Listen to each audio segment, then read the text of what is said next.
Yo, what's going on, man? Today is April the 2nd, 2024. It's your boy Chris, and this is the ChrisBeCappinn NBA Show, where we're live on Twitter. We're also live on YouTube as well. I'm not even at the crib this morning, not at my office at all. Took a little day trip yesterday with my son. So I'm up in, be back on the way home today, but I'm up in D.C. Still handicapping the games, though. Still got the looks. Let's jump on it for today, man. Let's just jump right into it for today. I didn't give out any official plays yesterday. Didn't really like the card, but I got two plays that I locked in already so far today. So we're just going to jump right into it for today. As I always ask, hit the like button for me on your way in. Definitely helps the channel, the algorithm, all that good stuff.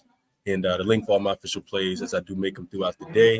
And as we get injury news, it's also in the description, as well as the OddsJam promo link if you guys are interested in joining OddsJam, the best sports betting software that you guys ever going to be able to find on the planet. So let's jump into it for today, man. First game up, we got my Los Angeles Lakers. They will be in Toronto, laying 12 points. Total come up from 230, I think it was, 230. It's up to 231 and a half. There's still some 230 and a halves out there, 231s out there as well. So let's jump into it, man. We got a Lakers team that, as always, has LeBron James and Anthony Davis listed as questionable. It's the first leg of a back-to-back for the Lakers, the fifth game of a six-game road trip. They got the Wizards in D.C. tomorrow, and I thought about going to that game, but I don't think LeBron or Anthony Davis probably going to play, and the Lakers probably still going to win. So I'm not going to that game. Kuzma already out. Tyus Jones also out as well. They probably won't play, but this is the fifth game of a six-game road trip for the Lakers. This team is not great on the road. We know that. 15-21 straight up, 16-20 against the spread on the road. They are 7-3 straight up, 6-4 against the spread in their last 10, though. And for Toronto, they get Quickly back. They get RJ Barrett back as well. Both of those guys listed as probable, even though Obaji is still out. I don't even know if he's going to return after taking that hard fall a couple games ago on his tailbone. Obaji's out, and Gary Trent Jr. also out. So that's going to hurt the offense for Toronto, I do think. But getting Quickly back, getting RJ Barrett back, I think that'll help them push pace a lot. So for Toronto, last game before game homestand, of course, this team has been absolutely brutal, 13-25 straight up and against the spread at home, 0-10 straight up, and only 2-8 against the spread in their last 10 games. So the way I feel about this game, I'm not laying a big number with the Lakers, even though I will say this.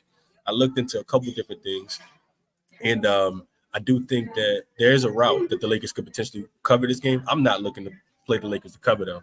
So the Lakers, 4-9 against the spread as road favorites this season. That's 30.8%. That's one of the biggest reasons I can't lay with the Lakers. They have covered back-to-back games, though, against the Grizzlies and the Nets. And Toronto is a bottom-tier team, I think, very similar to those teams. But I don't think the Lakers really care about covering this game, especially with a game tomorrow in D.C. Pretty sure the mindset is just to go out there and get 2 wins in a row. Like, it doesn't matter if they're ugly. It doesn't matter if offensively the numbers look good or defensively the numbers look good. I think they just want to win both of these games to keep pace. These are very winnable games against the Toronto Raptors and the Washington Wizards, both today and tomorrow. So you're gonna be laying these big numbers. I'm only looking towards the dog in spots like this. It would be Toronto plus the 13 or nothing for me. The Lakers, I will say this: they are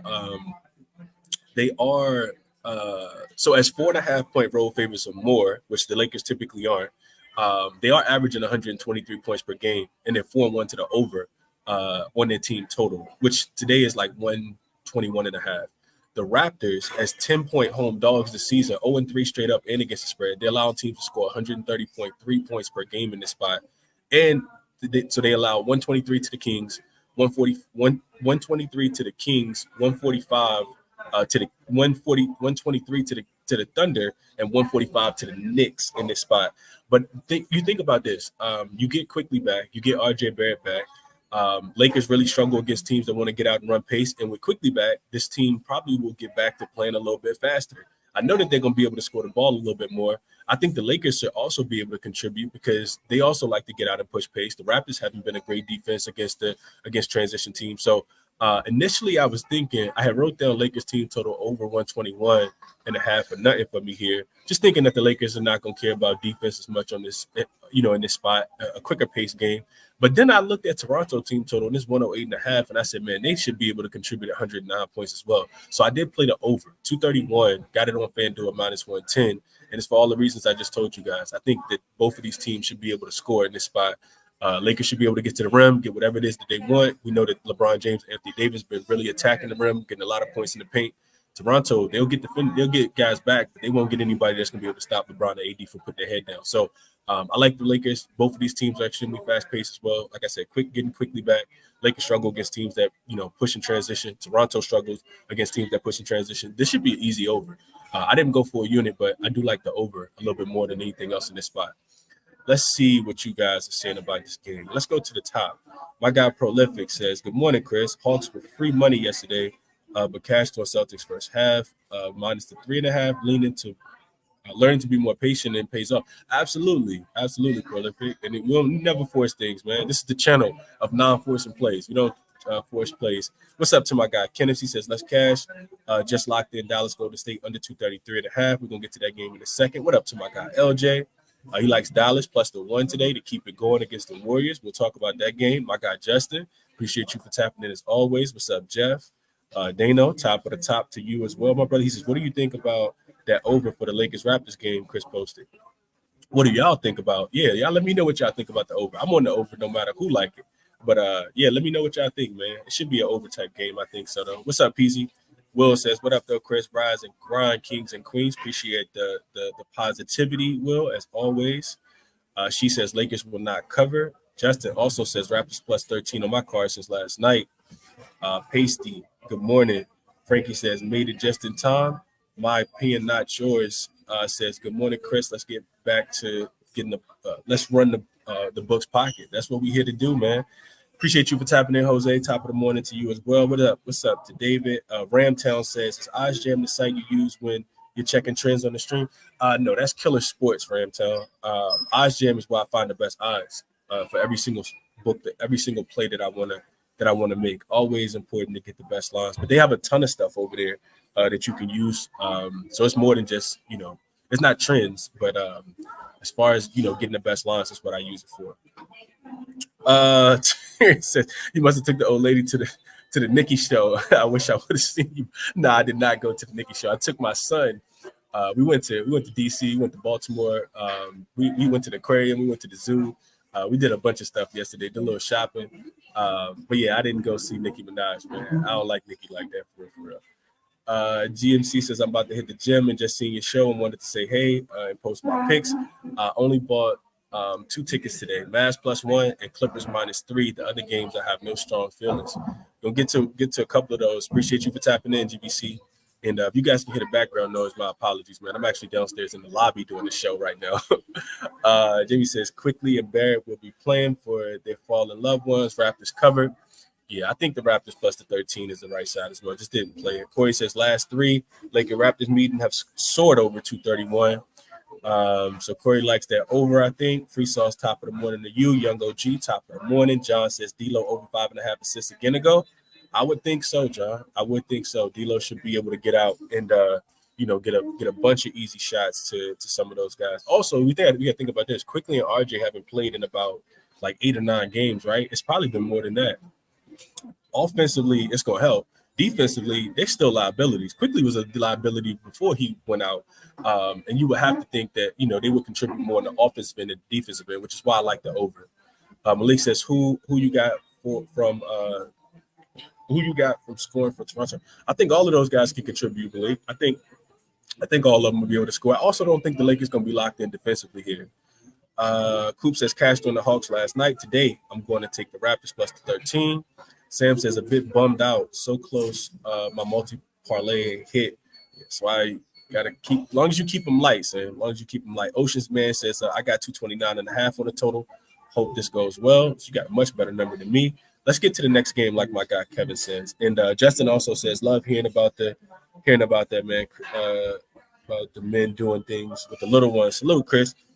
Did the zoo last week, so when you said it hit different. Yeah, man. Always got to spend some time with the little man. So yeah, let's go to the next game. Enough time on this one. So what do we have next? We got the Bucks and the Wizards. This game won't take as long. So we got a 13.5 spread. This actually was 13 last night. When I woke up this morning, it was 13.5, and the total come down. 229.5 is what it opened at. It's down to 228. So for Milwaukee, Damian Lillard missed the last game against Atlanta, and he'll miss this game as well. You get a Bucks team that's a little rested. 2 days of rest here, first leg of a back-to-back. They do got the Memphis Grizzlies tomorrow, so no look ahead spot there, non-conference game. Milwaukee also a team that doesn't really cover these big numbers. 18 and 19 straight up on the road, and now they're laying almost 2 touchdowns. Also just 16 and 21 against the spread on the road. And for the Wizards, I mentioned it. The reason why they land such a big number is because Kyle Kuzma's already been ruled out, no Tyus Jones, and then Rashawn Holmes is listed as questionable as well. You get a Wizards team off 1 day's rest, first leg of a back-to-back. Like I said, the Lakers will be in D.C. tomorrow, and the 4th straight home game for them. The Wizards have been brutal at home, 6 and 31 straight up, 12 and 20, 12, 24 and 1 against the spread. So quick thoughts here. Looking into the game, looking at the X's and O's, Milwaukee's offense, they've relied a lot on the above the break 3 over the past 2 weeks. You get a Washington defense that's actually number 1 against that shot.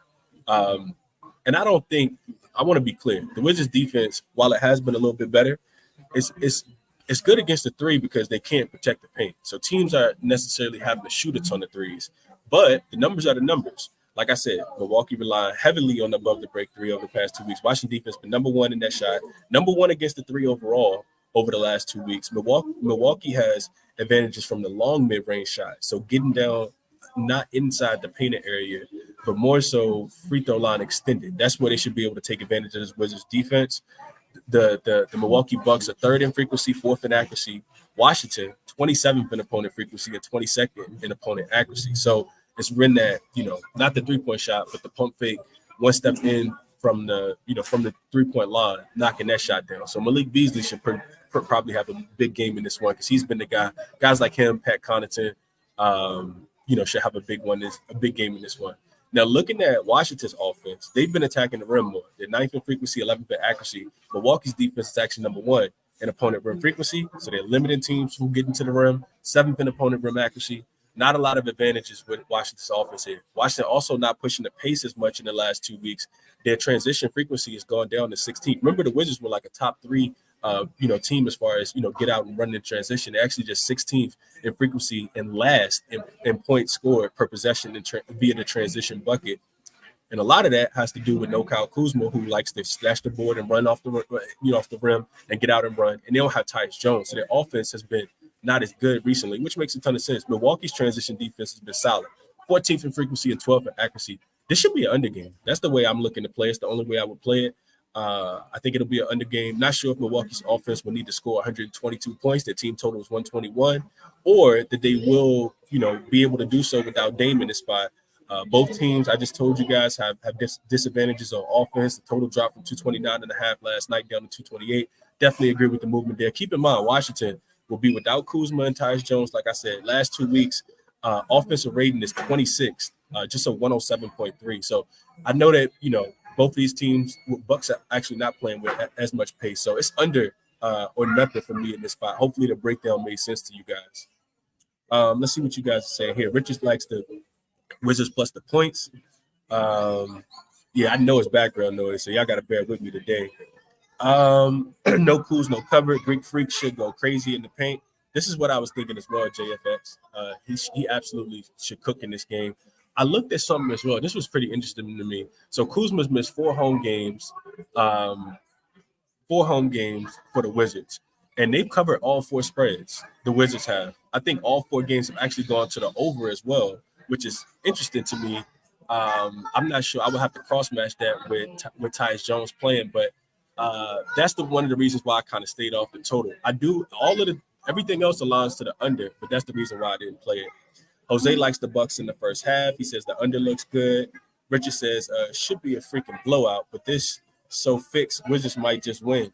I don't think they're gonna win, but I could definitely see them covering as well. What's up, Lightbear? Appreciate you for tapping in. Sam says, Mr. Chris, do you think if you can link the FanDuel DraftKings account together to be more optimized when hedging the multi-leg parlay? I don't really hedge multi-leg parlays, but because I don't play them. But I will say this. I'll say this: if you use OddsJam, they do have a parlay odds. What's it called? They got the calculator. They do got the calculator to tell you what the odds you would need to be able to hedge the bet successfully. Free sauce like Denny Abdi rebounds. I could not talk you off. He gonna have to grab him. They don't have Kuzma and Rashad Holmes listed as questionable. What's up, RL? Appreciate you for tapping in as well. We won't spend as much time on this game. Let's move over to the next one. So under or nothing for me here. Dallas says he took the first half and full game Bucks money line. All right, cool. Let's go to the next one. So we got the Oklahoma City Thunder laying 5.5 points against the Philadelphia 76ers. Really difficult game to cap without knowing the status of SGA and Jalen Williams. Both of those guys are listed as questionable. And Oklahoma City got a big game against the Boston Celtics tomorrow. So it'll be a second leg of a back-to-back in the third game of 4 nights for them tomorrow against the Boston Celtics. This team just has 1 day of rest. It's the second of at least a 5-game road trip as well. And they have been playing well. But like I said, I don't really know if none of that matters if SGA and Jalen Williams not going to play. I would think that they do play just because, they still need – first of all, they're probably not going to win tomorrow. I don't think that they're going to beat Boston. And you kind of want to stay afloat in the Western Conference, especially with the Minnesota Timberwolves losing on Sunday. Now you did yourself a really good favor by beating the Knicks. And, of course, we know that Denver won as well. And Denver's probably going to win tonight because they got the San Antonio Spurs laying, I think, 15.5. So OKC should play these guys, but I don't know, man. I think SGA and Jalen Williams are going to play. What you guys think? I think they're going to play. OKC is 23-14 straight up on the road, 19-18 against the spread. They are 7-3 straight up, but just 3-7 against the spread in their last 10. For Philly, really close to getting Embiid back. He has been already ruled out, but he was upgraded to questionable in this game. And Maxey also listed as questionable. And we know that he didn't play in that last game in Toronto. So will he return? I have no idea. Hopefully he returns because I think, just for the fan of the game wants to see, the best players play. So looking at Philly, 21-16 at home, 20-16-1 against the spread at home. They are just 5-11 straight up, 5-10-1 against the spread in home games without Embiid this season. So they haven't been covering with Embiid. Not a great spot here for Philly either. They're home for just this one home game after a 2-game road trip.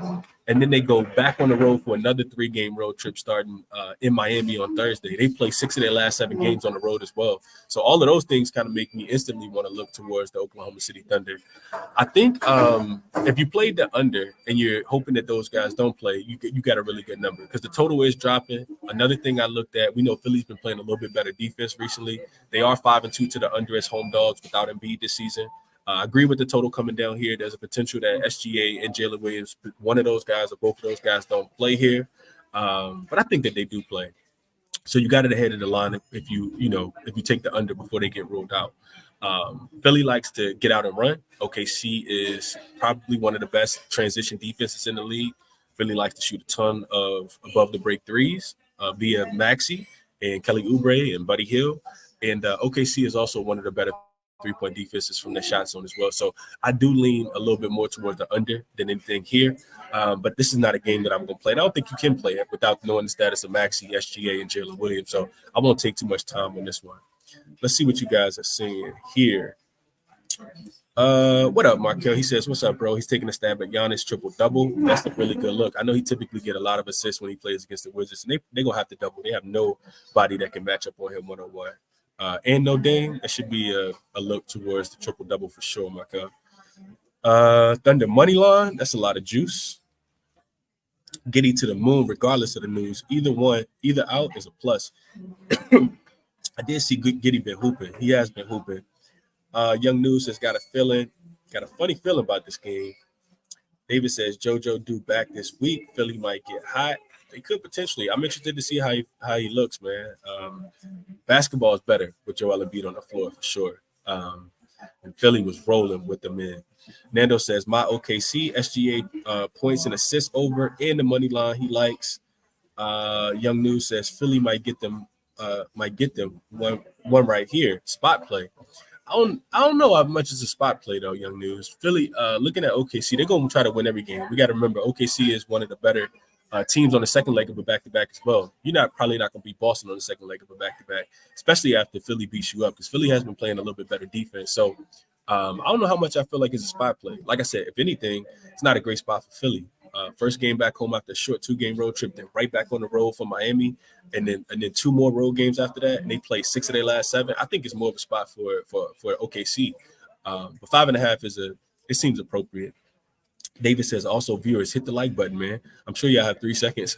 Appreciate you for reminding people to hit the like button. Sam says, well, it is so hard for one individual or human to remember all the moving parts. The NBA business is amazing. I agree. It's a lot. You got to write it down. Use the note section on your phone, man. I got a bunch of things written there. She says, OKC plays great shorthanded, as we saw against the Phoenix Suns when they mollywopped them the other night. They were at home in that game, and they don't play as well on the road. Richard says, taking nothing but SGA points. What up, Dream? My guy, he says, glad I caught alive. Like the video game. Appreciate you, Dream. I hope all is well with you, my brother. Know you've been cashing some blood money bets. She likes Giddy assists. Ocean Man says, you think OKC can get 115 or not? I don't think that they necessarily need to, man. Philly's defense they've been a top 10, top 12 unit over the last 2 weeks, and they have been slowing teams down. And you also just want to wait on the news and see who's going to be available in this game. Markel says he's passing. DMP says up early with you, Chris. OKC over their team total. So DMP likes the over. Lightbearer says SGA and Jalen Williams is going to play, and I think that they get the win against the Celtics the next day. Okay. Frankie says I took OKC -4.5 spread, parlayed it with a different game. And I'm not sure. They probably put Nicholas Batum on him, I'm guessing. Nobody can guard SGA in the league, though. Free Sauce like SGA under his 1.5 threes. And Frankie says, yeah, OKC bench is nothing to be slept on. Yeah, they got guys. They definitely got guys. DMP says Philly just waiting on the beat to come back, not winning tonight. Richard says not betting against Maxey. And Salute says OKC or 76 is who you got. I don't have anybody still, Salute. I think if you listen to the breakdown, the biggest thing I said was you got to make sure you know the status of SGA and Jalen Williams. I think that they're probably going to play. But SGA hit the game winner the other day. Like I said, they got to keep pace with the Denver Nuggets in the Western Conference. Just listen to the breakdown, though. Listen to the breakdown. You also don't know the status of Maxey. You know how severe that injury is with him. So just wait. I think it's a game you wait on, and that's why we'll move on to the next one. So next game up, we got the Knicks. They will be in Miami tonight, taking on the Miami Heat. This is a difficult game. So you got Mitchell Robinson listed as questionable for the New York Knicks. Of course, they're coming off that SGA game winner the other day as well, and they've been solid on the road. 20-16 straight up on the road. 19-15-1 against the spread on the road. The Knicks have been covering as well. 7-2-1 against the spread in their last 10, and they're coming off back-to-back losses. So I think you get a motivated Knicks team here. Lost back-to-back games. The Knicks are 6-2 straight up, and against the spread off a loss. Since the All-Star break. They're also 7-1 to the under after a loss since the All-Star break as well. They'll still be without OG Anunoby, of course. You still don't have Julius Randle. He's been out for a while. And you get a Miami team, 1 day's rest, 19-17 straight up at home, only 14-22 against the spread at home. For whatever reason, the Miami Heat are very symbolic of the Golden State Warriors. They don't cover at home, but when they go on the road, they're a totally different team, really taking on that road warrior mindset. So looking at the Miami Heat, 6-4 straight up, 4-5-1 against the spread in their last 10. They're only 2-6 against the spread at home since the All-Star break, versus 7-4 straight up, 7-3-1 against the spread on the road since the All-Star break. So for whatever reason, like I said, for the full season and after the All-Star break, Miami's been a much better team on the road than they've been at home. You do get a double revenge spot here for Miami. The Knicks beat them both times this season. And both happen to come in New York as well. So this is the first game that the Knicks will be, in Miami. And I thought the line was kind of interesting with Miami actually, laying points. And it hasn't come down in this spot. I don't know what I want to do in this game, man. I do feel like the Knicks are the better team, but it kind of feels like Jalen Brunson has had to do so much. And to me, what this comes down to is how well can the Miami Heat defend the three-point line. All the Knicks been doing is shooting threes. If you go in and look at it, Dante DiVincenzo, McBride, Jalen Brunson, Bogdanovich off the bench. That's all they've been doing is shooting a ton of threes. Miami's three-point defense, while it was struggling during the season, for majority of the season, they've actually been pretty elite against the three-point line. Now, you can contribute that to Duncan Robinson being out because we know he's a cone on defense. But the first thing that comes out that sticks out to me is I wanted to take the over in the game. I know that these defenses have been good. The Heat on the road, the games average 208 points, and they're 8-3 to the under since the All-Star break on the road. But at home, they're averaging 224 points, and they're 4-4 to the over/under. So not sure if, why their defense doesn't play as well at home. But like I said, they did just get Duncan Robinson back, who can't guard anybody, which means more points for the offense because he's a three-point shooter. And, they're going to be giving up more points because he can't guard anybody. So these are two, pretty good defensive teams over the past 2 weeks. But it's an extremely low total, 207.5. You already see it up to 208. Knicks are the number one offensive rated team over the last 2 weeks. 125.3 points per 100 possessions. Miami, second rated defense, though. They've really been, strapping teams up. Knicks have been shooting, like I said, a ton of threes. Other than that, though, they've been shooting more threes than any other team. Miami actually the third best defensive team versus the corner three, and third best defense overall from the three-point line. So it's very conflicted for me because if the Knicks can come in here and make shots, then they can beat Miami. And if the Miami Heat can come in here and play defense, I also think that they got a really good chance to win this game as well. Knicks have been the better team as of late. I think I would take the points with the Knicks if I had to play the game. I think I absolutely would. Maybe even a look towards the Miami Heat team total to go under. Talk myself into something. Maybe a Heat team total under. Maybe I'll look a little bit more into that. As I'm kind of talking it out, it kind of makes a ton of sense. Let's see what you guys are saying about this one.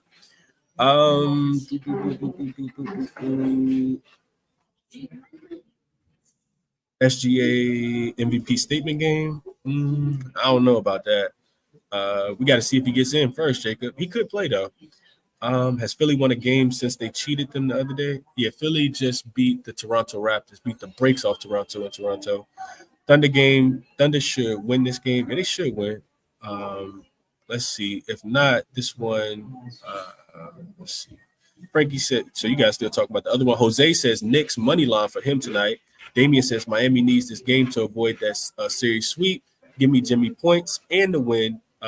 He loves playing New York. I would agree there. And we got to remember, this is playoff revenge as well. The Knicks did lose last year to this Miami Heat team in the playoffs last year, which is why they take these games super serious and they 2-0 straight up and against the spread so far this season. Richard says take the under all day. So he likes this one to go under. I think these totals are jumping a tad bit too low, though, but we'll see. I mean, you really need these teams to get to 104, 105, and I think both teams are capable. DMP says, when I see a Heat game, I pick the under. That's simple. On the road, yes. At home, not so much. Like I said, 4-4 to the over-under since the All-Star break. So for whatever reason, Heat give up more points at home, and they tend to score a little bit more at home as well. DiVincenzo threes for free sauce over 3.5 at -150 on DraftKings. Just juice. He says juice, but it's a great parlay piece. She says Knicks will burn out eventually. Tom Thibodeau killing these dudes. He is playing them into the dirt, man. He's absolutely. They need OG Anunoby back for sure. Nando likes Bam Adebayo, points and rebounds over. Lightbearer says Knicks smash the Heat by double digits. I agree with your lean towards the over, Chris. Unbelievable that the Heat are favorite. Yeah, I think to me it kind of feels like if you guys have been watching the Knicks play recently, it kind of feels like teams are starting to figure them out, man. Like without OG Anunoby out there, they're really a one-man offense, and it's really just get the ball to Jalen Brunson and hope that he can, he can score, and he has done so against this Miami Heat team. Against Eric Spoelstra type defenses, we saw what he did in the playoffs last year, and I will have to check his game logs for this year. But you see Jalen Brunson kind of running out of gas. You saw it happen against San Antonio when they lost that game I think that was like last Friday. They lost that one. And then, of course, they lost at home. And, they were sending double teams towards him, forcing the ball out of his hands. So guys like Dante DiVincenzo, guys like Caleb McBride, they're going to have to be able to knock down shots. Josh Hart, those guys are going to have to knock down shots to win this one.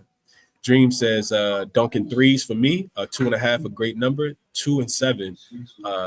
First game back from injury, 2 for 7, his first game back from injury. That makes a ton of sense here, Dream. The Knicks can be vulnerable against the three-point shot for sure. Salute says team total over. Free sauce likes Isaiah Hart over his 10.5. Isaiah Hartenstein over his 10.5 rebounds and assists. And Justin says the Knicks on the money line is on his card plus 120. Richard says Miami will defend, will clamp down. Dano says seems like the line is saying Miami in the under. Yeah. Inevitably, finessing says, I don't know, brother. The picks you gave out last week wasn't it. Hey, that's how sports betting go. You must be new here. You're not gonna win them all, man. That's why we come on here and talk them out. And for the season, we're definitely up about 40 units. So yeah, you just must be new. But that's all good, man. Dano says if Knicks been relying on threes and been a top offense because of that, it's probably a flash spot for the Knicks, and their shots probably won't fall. Off back-to-back losses, though, you're going to get the best effort from the Knicks here. That's a fact. You definitely going to get that. He says Knicks always able to keep the game under. Not at home, my brother. Not at home all the time. Hard to sweep their exposure. This is a really good point from She. I agree with this. Dano says Vegas took people money with the Spurs and the Knicks. Spurs top 10 defense right now, too. That's a fact. DMP says if Tibbs run the gas out of the starting lineup, Miami will come at the end. Shimmy Butler goes off tonight. That could be it. Dream says definitely new here. Dano says Chris thought I was an angel debut when I said Spurs Sunday versus bruh. Boy, I don't even want to talk about that one. Golden State should definitely cover it, but it's all good. You know, you win some, you lose some. As long as you win more than you lose, and you got enough money, to keep it going. That's all that matters. Douglas says revenge bias here for the Knicks, but he does not. They don't quit. Might be a good opportunity to play both sides full versus halftime props. I can see that as well. Could definitely see that. All right, let's keep it pushing. Next game up, we got. Let's go to the next one. We got the Rockets and the Timberwolves. Man, this was a game that I didn't do. I need to do more, a little bit more homework. I'm always honest and transparent with you guys. I do know the spot though, so you get a double revenge spot here for Houston. They have not been able to beat this Minnesota Timberwolves team. They got smoked. I think they lost both games by double digits. And it's a bounce back spot for Minnesota after losing as an 8.5 point favorite against Chicago Bulls. 1 day's rest, still at home. They lost that home game, back at home. And now, all of a sudden, they're not number one in the Western Conference anymore because you go out and you do exactly what we talked about them doing. Losing a super easy game that they definitely should have won the other day against the Chicago Bulls, laying 8.5 points.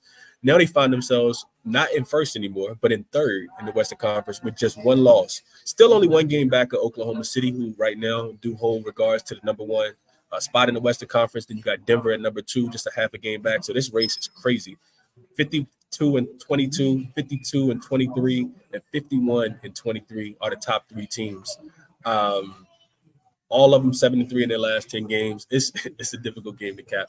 Let me get back to my notes. So Houston, of course, coming off a loss, and I told you that's probably the play I should have made. I said that Dallas was going to beat Houston and then put $1 on it, and it was a strong look too. I just wanted to stay off and thought I liked the Golden State game a little bit more. Didn't want to fire off on too many plays on Sunday because Sundays can be volatile. But I said that the Rockets were going to eventually, run out of gas, and that 10-0 streak or whatever they have, many games they had won in a row against those cupcake teams with that 29th strength of schedule over the last 2 weeks, it came to an end. And now you got a really difficult matchup against the Timberwolves as well. I do kind of feel like the Rockets can cover it up. I think 8 is a tad bit too many points here. The Rockets need games. Of course, they're still fighting to try to get into that last play-in spot in Golden State. They did win. They beat San Antonio. So the Rockets, who were half a game behind Golden State, now they fall to it should be a game and a half behind Golden State. Let me just double check it real quick. Yeah. So they're 12 games. They're 1.5 games. They're 2 games back. Yeah, because they lost. So Houston needs a win in the worst possible way. You would have to think that they could come out here and at least keep this one close. 8 points is really just asking them not to get blown out.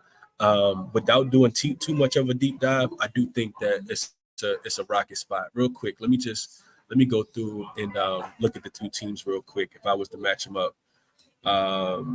Specifically if Houston should be able to, if they can score to keep the game close and if they can slow Minnesota down. I want to look at both real quick. So let me just look at last 2 weeks. And I also want to look at strength of schedule real quick. So Minnesota and Houston. All right, so we got Strength of schedule wise, Minnesota has played the tougher schedule, as we kind of already talked about. We got a Houston offense that's 5th rated over the last 2 weeks. We got a Minnesota defense that's 4th rated over the last 2 weeks. Houston doing a really good job of taking care of the basketball. They're also the 3rd best rebounding team. And they get into the free throw line at the 5th highest rate over the last 2 weeks. Minnesota allowing teams to shoot the 5th most free throws over the last 2 weeks. So maybe Houston can keep the game close there. Houston is a plus 11 in point differential and 3rd in net rating. And Minnesota is a plus 7.3 and 11th in net rating. So that looks okay for Houston. Now, defensively, Timberwolves offense is Timberwolves offense is not great. It's why they couldn't score against the Bulls. They scored 101 points against the Bulls the other day. 14th offensively last 2 weeks. 27th in they're not getting a ton of offensive rebounds. That's the biggest detriment to them. Protecting the ball okay. 10th in turnover rate. 9th in effective field goal percentage. Houston's defense, 14th in points allowed per 100 possessions. They are forced into 7 most turnovers. So you definitely need Minnesota. Minnesota, I think, will be locked in this spot. And they're giving up a ton of offensive rebounds. But as I just said, Minnesota not crashing the glass and getting offensive rebounds. So looking at Houston's offense, shooting a ton of above the break threes. Number 1 in above the break 3 frequency and 12th in above the break 3 accuracy.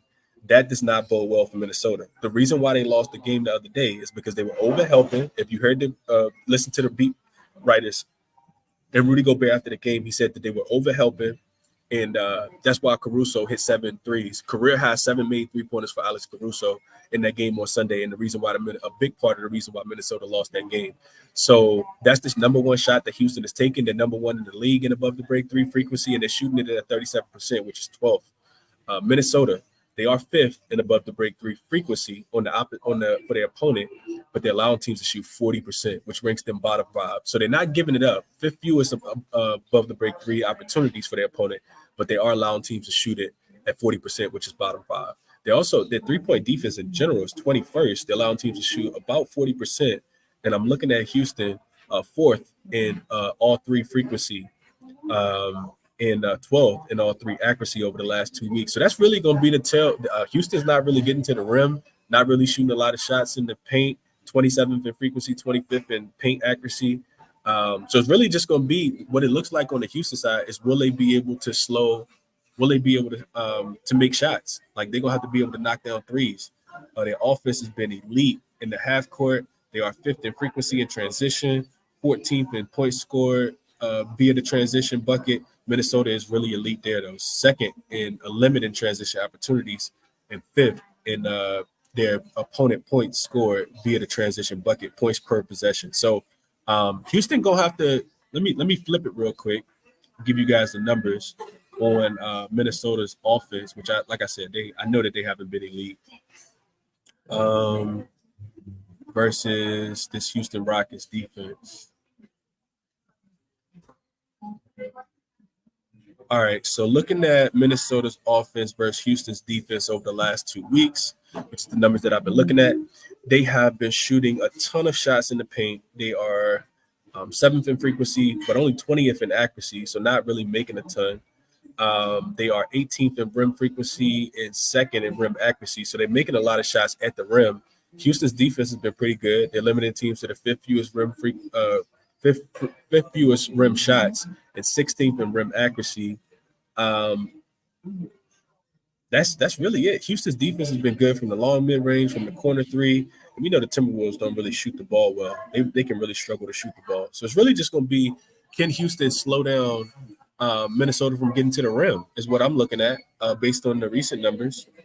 Minnesota also not pushing the ball. Their second fewest transition opportunities the last 2 weeks, and Houston's defense has been top 8 in opponent transition frequency and 3rd in opponent points per 100 possessions in the transition as well. So I think Houston is the play here. I know the Timberwolves are coming off a game where they probably should have won. They definitely should have won. But I like Houston to cover here. Let's see what you guys are saying. I kind of live capped this one for you guys. Let's go back to the top. What are you guys saying here?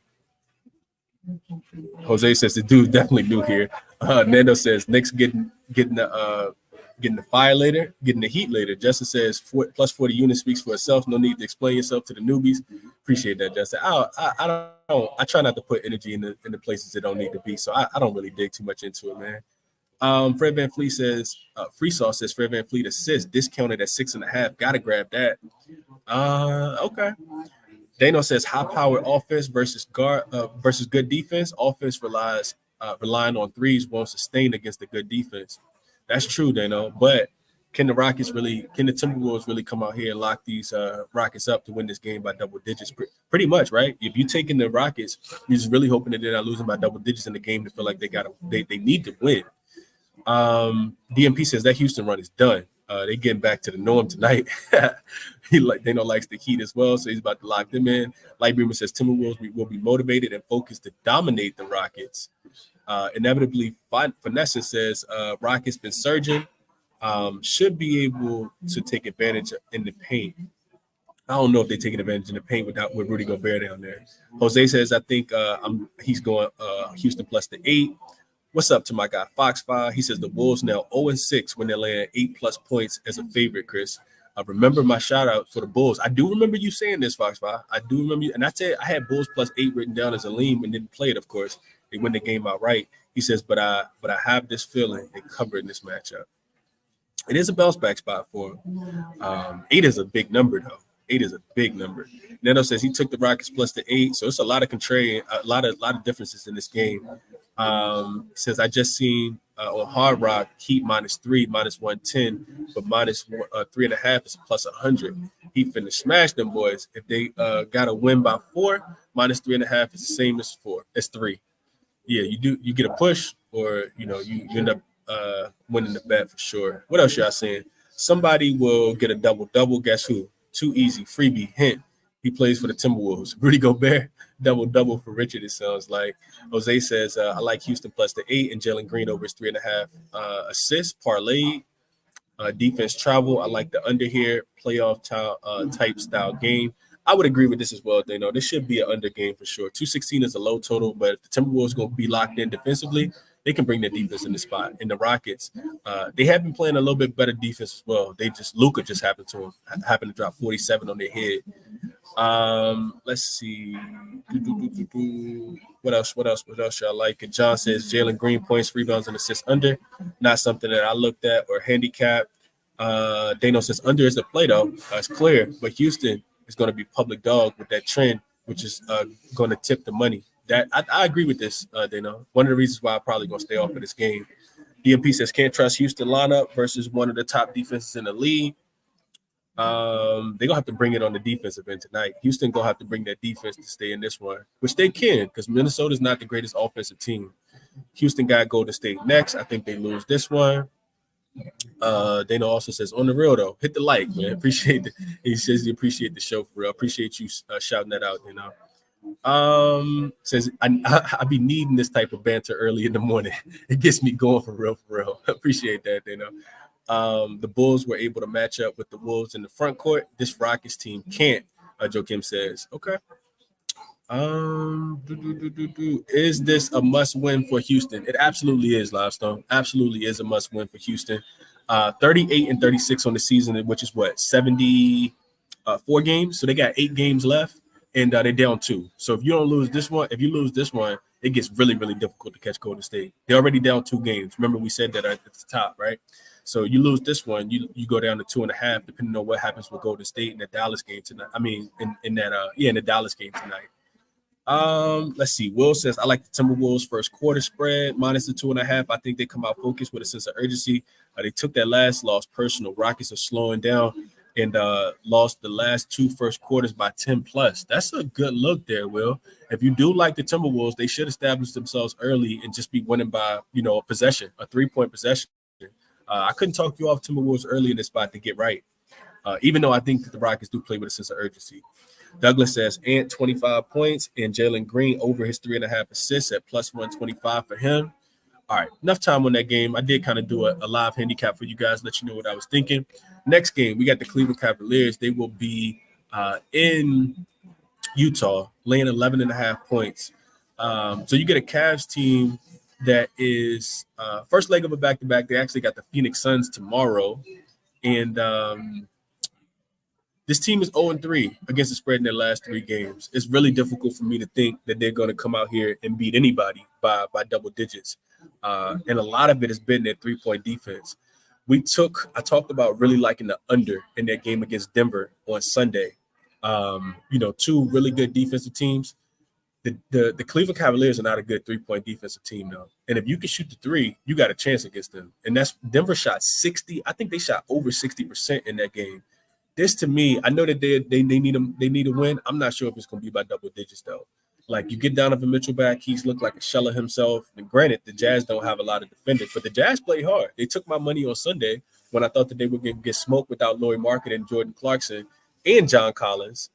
In that game against the Sacramento Kings. They were able to keep that game close before they end up getting blown out in the third quarter. So we really just picked the spot wrong, but we definitely were on the right side. And I think the Jazz are going to continue to play hard. I mean, you still got guys like Keontae George. You still got guys like Colin Sexton, dogs off the bench, Walker Kessler down low to slow down guys like Evan Mobley and Jared Allen. I think I'll be looking at the Jazz in this spot, man. I know that they only won 9 straight up and 3-7 against the spread in their last 10, but I can't lay double digits with the Cleveland Cavaliers on the road right now. That's just how I feel about this one. It's clear as day for me. Cavs need a big win, especially the way they got routed in Denver without Jamal Murray the other day. But if the Jazz can make some shots, specifically from the three-point line, I think they can potentially keep this game close. Now, granted, I'm gonna just look at it real quick. I don't think the Jazz have been knocking down shots. I'll say that. Let's see. Not from the three-point line anyway. Let's see real quick. Let's match these two teams up. Jazz offense, Cleveland defense. So the Jazz are, they're the 6th worst offense in the last 2 weeks. Third worst field goal percentage. But the Cavs defense is 24th in both categories as well. Their defense is not. It's not good enough to be laying, double digits, in my opinion. I know that they got Strus back. I know that they got, Donovan Mitchell back. I know Donovan Mitchell used to play for this team, so he's probably going to want to get up for this game. But will he really, though? Looking on the other side and seeing who the Utah Jazz are going to be playing, I'm not sure, man. I'm not sure. Let's see. The Jazz have been shooting a bunch of shots in the paint, which doesn't bode well. Not with Jared Allen and Evan Mobley down there. They're first in paint frequency, 8th in paint accuracy. Cavs still bottom 10 in paint accuracy for their opponents, though. And the disadvantage here is the Jazz haven't been able to make threes.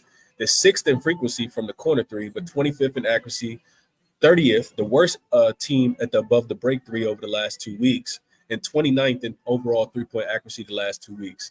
But this Cleveland Cavalier offense, as I just told you guys, their defense is trash against the three. Against the corner three, allowing teams to shoot 45%, which is bottom 5. Against the above the break three, they're 28th, allowing teams to shoot 42%.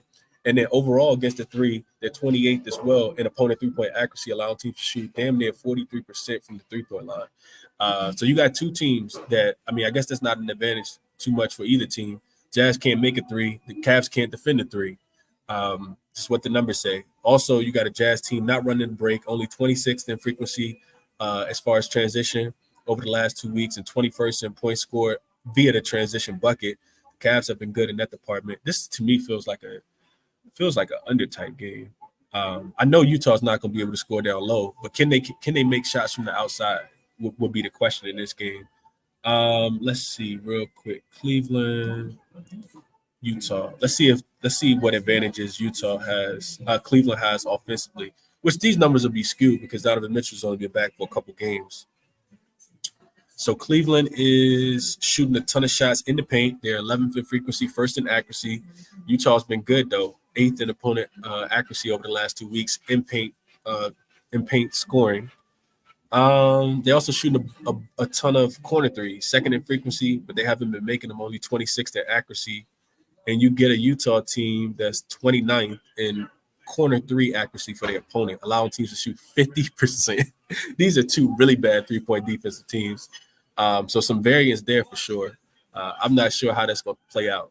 Jazz also 25th in opponent three-point accuracy and 24th in opponent three-point frequency. So they're not defending the three-point line. Neither one of these teams are defending the three-point line well at all. Cavs haven't been pushing the pace, 28th in frequency as far as transition, and Utah is the worst transition defense in the league. I can give you guys the numbers. It's really, really bad though. So I guess some advantages there for Cleveland. I still feel like 12 is too many points. Let's see what you guys are saying in this one. Like going back real quick, Livestone says +8. Like the side. Then Wolves offense ain't that good against a hit team and a great defense and motivation. LJ, my guy, says Rockets haven't lost in a while, so taking the under off a loss. Let's see what that looks like, LJ. Let's look at the Rockets real quick. This kind of makes it look a little deeper. Rockets off a loss. Rockets off a loss are 19-16 to the over. If we're looking at this let's just look at it after the new year. 11-11 to the over. They are 1, 2, 3, 4, 5, 6. 6-2 to the under though, LJ. So a lot of these overs came early. Since February the 9th, they're 6-2 to the under off a loss, LJ. So you got a really good point there. Let's look at this after February the 9th. 7-2 to the under, LJ. Games averaging about 220 points off a loss are the Rockets in this spot. Only overs happen against the Trailblazers and the Suns. Every other game they go under. So good point there from LJ. Maybe a look towards the under. Livestone says feels like a dog day today between the Wizards, Spurs, and Jazz, and I would agree. Inevitably, Finesse says sounds like take the Wolves plus the 8. You can't. It's Wolves minus the 8. You can't take the plus 8. Mitchell back in Utah, maybe some potential props for him. He could bounce back well in this spot. I know he hasn't been shooting the ball well, Lamar. So probably look to Mitchell can get whatever it is that he wants. We know that guards typically eat this Utah defense, but it could be a a big game for Darius Garland as well. Richard says Nets and Trailblazers cover with points yesterday. This game will be interesting. Yeah. So he stay off. Mitchell over his 4.5 assists, -130 on DraftKings. Grab it while you can. Free sauce says. Donovan Mitchell, 21.5 on DraftKings. Nothing screams a get-right game like playing your old team. Wouldn't be mad if you laddered this up to 30. I like this look, Jared. Donovan Mitchell points at 21.5. That number does seem low. Richard says Spider over 45 points. And Joakim says the under makes sense here. Teams tend to get heavy legs in Utah with the altitude happened last time against the Rockets, under 215.5. I would agree there. I think Utah's going to struggle to score. Cavs, if you need a defensive spot to get your defense right, you got to want to do it against this Utah team. And the altitude does take place as well. The prop guy for this game is Sexton, not Mitchell. Oh, he is playing against his old team as well. I'm glad you mentioned that. Forgot Colin Sexton typically plays well against them. Justin says he has the Cavs over 114.5 on his card today. So he likes the Cavs a little bit more to score, staying away from the spread. Richard says, not betting on no more losers. Jazz are chumps. Free Sauce says, no Laurie Market into John Collins. Take Mobley over his 14.5. I can see that. DMP says, Cavs ran into Denver at home and took a predicted. This ain't Denver. Plus Donovan Mitchell revenge game back in Utah. Cavs to roll in this spot. Richard likes Donovan Mitchell to hit 5 threes. I could definitely see this. I just kind of gave you guys the numbers there. Fox 5 says, how many of those unders had a line of 215.5, 215 and below, though? So those games didn't have too many 215s and below. But you're not going to find too many 215s when you play it because the Timberwolves just, their defense is that good. So none of those games had 215. We got a 218.5, and that game went over. But these were against high-paid, fast teams that score points. I see the Suns on here 3 times, the Pelicans, the Thunder, the Hawks, and the Raptors. So, yeah, not a lot of unders on that trend. I know what you were talking about, Fox 5. Lightbird says this is the perfect get-right game for a struggling Cavs team. It will be a great player prop game. Everybody is going to get to the numbers tonight. Maybe look towards Cleveland early. Jimmy says, Chris, you should offer a class on SDQ. I'll definitely pay for something like that. Yeah, I tell you guys all the time, man. Just hit me in the DM. Maybe I'll do a live stream where you guys can just ask questions. But yeah, if y'all got questions, man, write them down. Send them to me in the DM them to me on Twitter. Put them in the chat. I go through and read the chat. Like go back and read the chat all the time, and I'll take the questions and add them to the notes section of my phone. Because eventually I'm gonna do like a mailbag type, show where I just kind of answer a bunch of questions that you guys might have. Will says Mitchell called the Cavs out publicly after that loss on Sunday. I think this is just what the doctor ordered for the Cavs. Current form says otherwise, but I think the Cavs win by margin. So he likes the Cavs to blow them out, which bodes well with what Justin was saying about the Cavs team total to go over. What's up to my guy Brian? He says, Chris, Mitchell seems to have a problem with that face mask. Heard the announcers talking. I think that's affecting the shot. I tell you what else might affect the shot, Brian. You might be right because I know it's new to him. But what else might be affecting the shot was Denver, all back-to-back losses at home.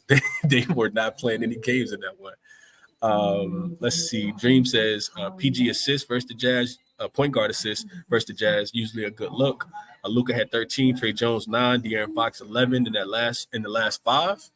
That's a solid. So Donovan Mitchell points or Donovan Mitchell threes parlay with Darius Garland assists is what Dream is hinting at here. I like that, Dream. I like that.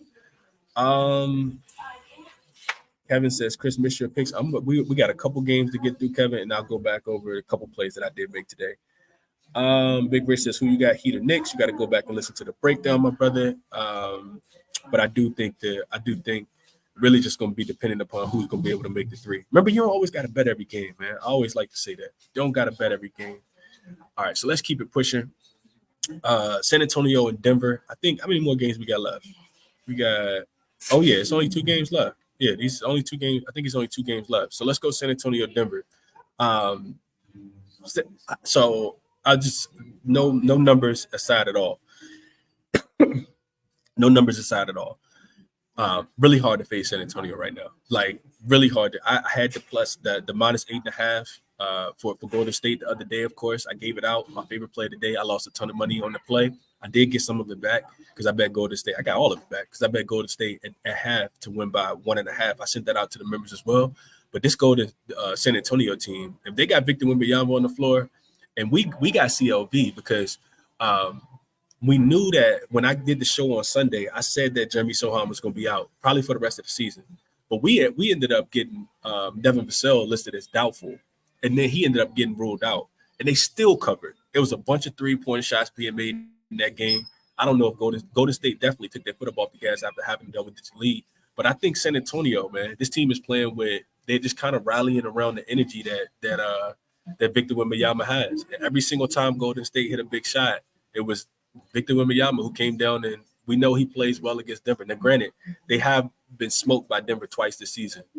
Denver has beaten them. They've been laying double digits both times, beat them by double digits both times. Keldon Johnson's done. Jeremy Sohan's done. I think Devin Vassell is done for this. All these guys probably done for the season as well. San Antonio coming off 1 day's rest. They're 7-3 against the spread in their last 10, including 4-0 against the spread in their last 4. Really hard to fade them right now. And this is why the line has come down. This was at 17 last night when I went to sleep. It's down to 15.5, and I definitely agree with the movement. Denver got a big game coming up on deck. It is the 5th straight home game for them, but they got a really, really big game coming up. And we still don't know if Jamal Murray's going to play. So Denver plus 15.5, I think, is the play here. Because San Antonio just got plug and play guys. That's what they do. They don't matter who you plug in there, they play well. So it'd be Denver, San Antonio plus the 15.5 here for me. And I also look towards the over. I think Denver should be able to. I know San Antonio's defense has been playing well, but I think, you know what? I'll stay off the total. I won't give you guys a look on the total because I need to know if Jamal Murray's going to play. And I grant, and I doubt that he plays against the San Antonio Spurs. I know you need a couple tune-up games, to get ready for the playoffs. But Denver is 52-23. I don't think that they're thinking that they're going to lose this game, which is 84 games, 74 games. I'm sorry. So they still got 8 games after this to get Jamal Murray kind of tuned up for the playoffs. So I'm not sure if he's going to play in this one. Let's see what you guys are saying here. 1780 Guap says 181 watching. Can we at least get my man's 90 likes? Appreciate that. 1780 Guap. Livestone says this honestly my most confident bet today. Spurs plus the 16. They don't have a sell. Yep, I said this. They don't have a sell, Jeremy Sohan or Keldon Johnson, though. David says you gotta fade them today. No, this is. I'll probably stay away. I'm probably not gonna bet it because just my luck, I'll take San Antonio to cover, and this will be the game that they don't cover after covering 4 straight games. But I'm only looking towards San Antonio in this game. I don't know how much Denver is going to be motivated in this spot. Laying 15.5 points. So real quick, remember we talked about this about 2 weeks ago. Looking at the Nuggets at home as a double-digit favorite after the All-Star break. They are 9-3 to the over. Oh, no, hold on. You know what? My fault. The Nuggets at home in general as double-digit favorites are 9-3 to the over. Since the All-Star break, they are 4-0 to the over. Games are averaging 244 points. And they've been low totals. This one is 222.5. They had the one with the Grizzlies that was 214.5. That game flew over the total. Finished at 231 points. They had another total of 232 versus the Raptors. That game flew over the total by 12 points. So these games aren't even necessarily close to, not going over the total. I'm probably going to get there with the over in this spot. I know you guys are saying no Jeremy Sohan, no Devin Vassell, but they still got guys that's going to be able to score the ball. And I don't think the Nuggets are going to be super locked in defensively in this game. I mean, as you guys can tell, like I said, Nuggets, 4 games since the All-Star break, they've been home favorites laying double-digit points. All 4 have gone to the over, and they're giving up an average of 113 points. They only gave up 103 to the Grizzlies, but they did give up 119 to the Raptors. They gave up 121 to the Jazz and 110 to the Wizards. And they've scored in this spot, 130, 142, 125, and 128. So it could be a look towards either team total to go over. All four sides have gone over in all 4. Both sides have gone over in all 4 games as far as team total and opponent team total in this game. I might add that little look to the over in this spot. And appreciate who shouted that out. I think I was on Damien's comments. Brian likes the San Antonio plus the 15.5. He says Popovich has been coaching these boys up down the stretch. It don't matter who they got in the lineup. I'll tell you guys that. It could be Cedi Osman. It could be Trey Jones. It could be any of those guys. They just got guys that can go out there and shoot the ball, and they're gonna stretch the floor. Victor Wembanyama continues to press. It's over or nothing for me here. Even though San Antonio's been playing a little bit better defense. Free sauce. There's no Murray, then Spurs spread Murray, and then I ain't touching it. Shout out to my guy Kenneth. Appreciate you for the comments, Kenneth. Dano says Spurs are buy on in double-digit roles right now. Denver has beaten them twice already this season. How serious are they going to be about beating them again? I agree. It's a Spurs top 10 defense right now as well. I think the defense might struggle, though. I do think the defense could struggle in this spot against Denver. Jokic should eat tonight. I agree with this, John. Depends on how motivated he's going to be. Vucci Vlog says Denver going to go crazy tonight. And Dano says, I said Spurs when they beat the Knicks with Brunson 60-piece on Sunday. You did say it. Shout out to you, Dano. You did say that. Michael Porter Jr. overs 1.5 rebounds for free sauce in the first quarter. He says it's hit 4 of his last 4 and 4 of his last 5 in the head-to-head meeting and 7 of his last 7 in home games. So Michael Porter Jr. over 1.5 rebounds. Like the research done there, free sauce. Appreciate you for shouting that out. Richard says Denver is ruthless. They will destroy these youngsters. That's potential as well. Either way, it's going to be a lot of points being scored, in my opinion. So yeah, I like the over a little bit more than trying to guess the side, but I would be looking to the Spurs plus the 15.5 if I had to play the game. All right, let's get over here to the game that I did play, the game that I like the most. The Los Angeles Clippers will be in Sacramento tonight. They are laying 3 points, I think, right now. Let me check real quick. I think this line came down to 2.5. Yeah, it's back down to 2.5, and the total is at 222.5. Hasn't really moved a lot. We actually got one more game I got to go to as well. Dallas and Golden State after this one. But this is my favorite game on the board. I sent this out last night to the members, and I actually sent it out wrong because I said Sacramento money line. But if you guys saw the picture and if you guys saw the odds, then you got the Clippers. So you understood that it was the Clippers. So this was a game that I kind of didn't want to do a deep dive into the numbers because honestly, I could care less what they say. The Clippers haven't been good, specifically on the defensive end as of late. But the Kings, while they have been good defensively, their offense is going to take a big hit. I think this is going to be the game where no Malik Monk really shows up. You're also going to be without Kevin Huerter. It's the last game of a 5-game homestand. And for the Clippers, not the greatest spot. 4th straight and final road game as well. So here's my thoughts. It's a big step up game for the Clippers. I know it's the last game of a road trip. I know both games. I know both teams kind of need the game as well, and the Clippers, they need to win versus a good team, especially with a 5th game in 7 nights coming up as well. This will be the first game of a 7-day 5-game trip for them. I think that this will be a game, like I said, that De'Aaron Fox, that Malik Monk missing. Well, I think that they're going to struggle to score. The Sacramento Kings will, and I think the Clippers. They've been playing a lot better since Tyronn Lue called them soft before they started the road trip. So looking at this game from an X's and O's perspective, the Kings, they're shooting the 4th most shots in the long mid-range and 11th best percentage in the last 2 weeks. So that's where the Kings been really kind of getting to their spot, like long mid-range shot, but not so much the 3-point shot. They've been struggling from 3 over the last 2 weeks, which plays well right into the Clippers' hands. The Clippers' defense has not been great, but it hasn't been great from the 3. The long mid-range shot and all the mid-range shots have actually been better. Clippers, 17th in opponent frequency and 6th in opponent accuracy from that shot zone over the last 2 weeks.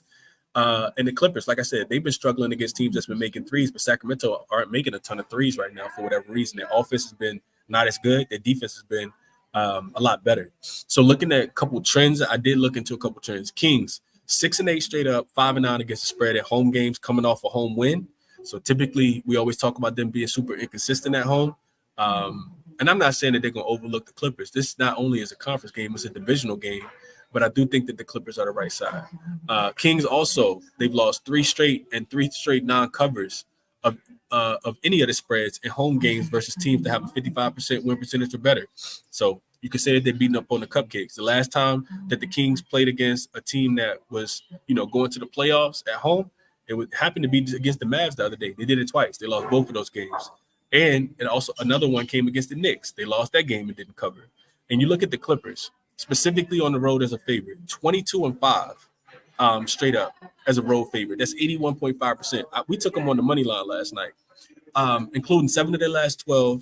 Including 7 straight the Clippers have won as a road favorite, and 12 of their last 13. They're also 12-2 straight up as a road favorite versus the Western Conference. So I like the Clippers, man. I know that they, like I said, you typically don't, you can run out of gas in these, last game of a road trip, especially coming off the East Coast. They just played against the Orlando Magic, the Charlotte Hornets, but and the Toronto Raptors. No, it wasn't Toronto Raptors. It was whoever else is that they played. I can't. In the Philadelphia 76ers, that's who it was. They won all 3 of those games.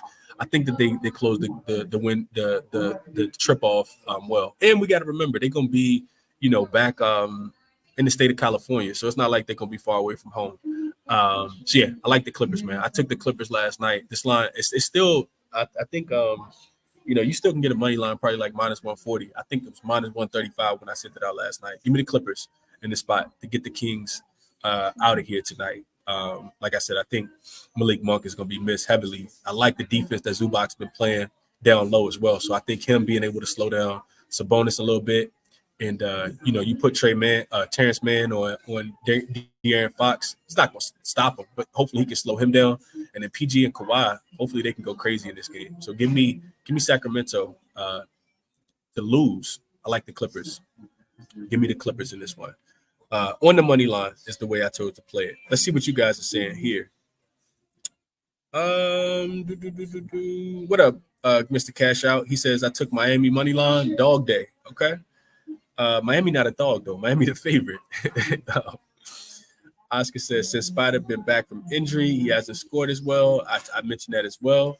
Bucci says, this game is crazy. Kings 2 is my whale bet today. So Kings plus the 2. You're on the opposite side, Bucci. We'll see how that goes. Dano says, yeah, over is the play. Spurs due for some aggression coming off one night's rest and playing at altitude. Denver Denver wants to get out and run. Malone preaches that. That's a fact. The Spurs will invite that. Spurs love being able to get out and run. So hopefully it's a fast-paced game because I'm probably going to get there on the over in that game. Mom Bet says, appreciate the early show, Chris. Appreciate you for tapping in, Mom Who Bets. Dano says Denver beat them twice. Can't be too serious about defense tonight.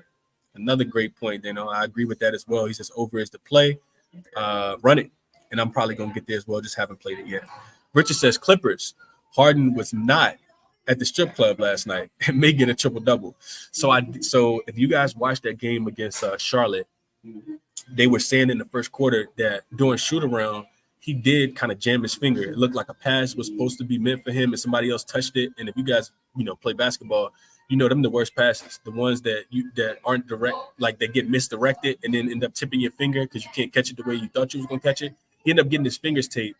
And I thought about playing his points under live, and I should have because I don't think he ended up scoring the basketball, but he did go over on his assist in that spot. So hopefully it doesn't impact him too much, but either way, I'm on the Clippers tonight. Last Stone says Mike Brown said more minutes for Fox and Sabonis. How does that factor for you?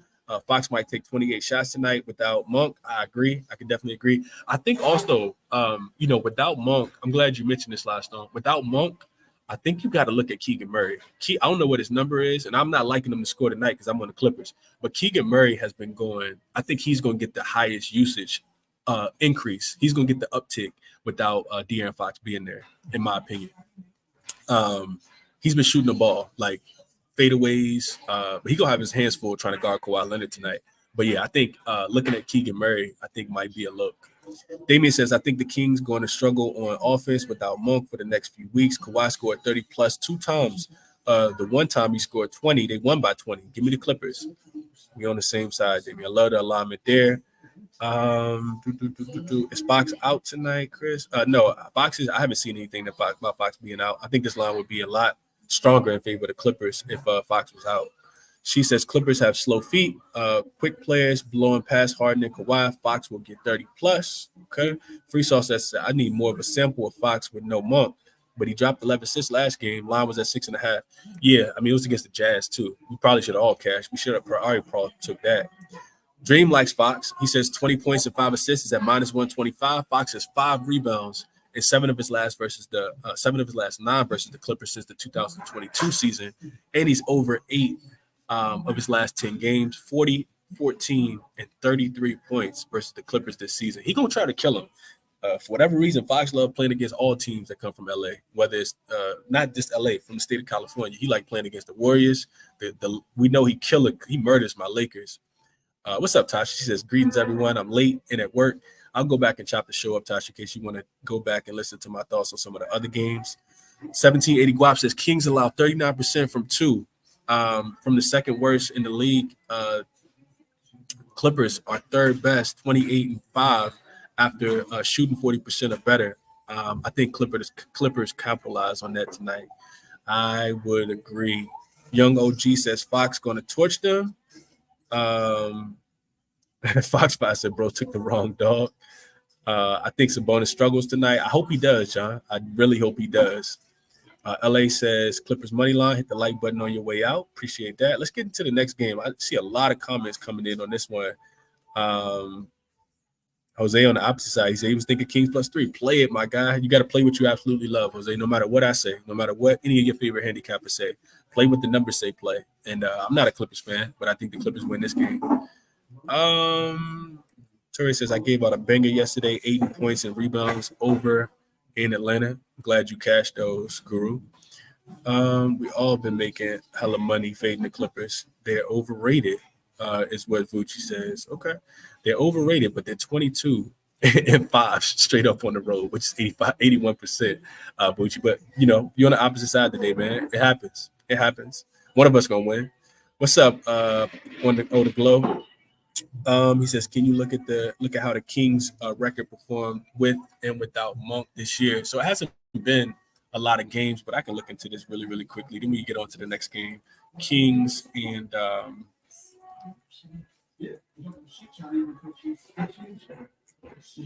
let's look at this real quick.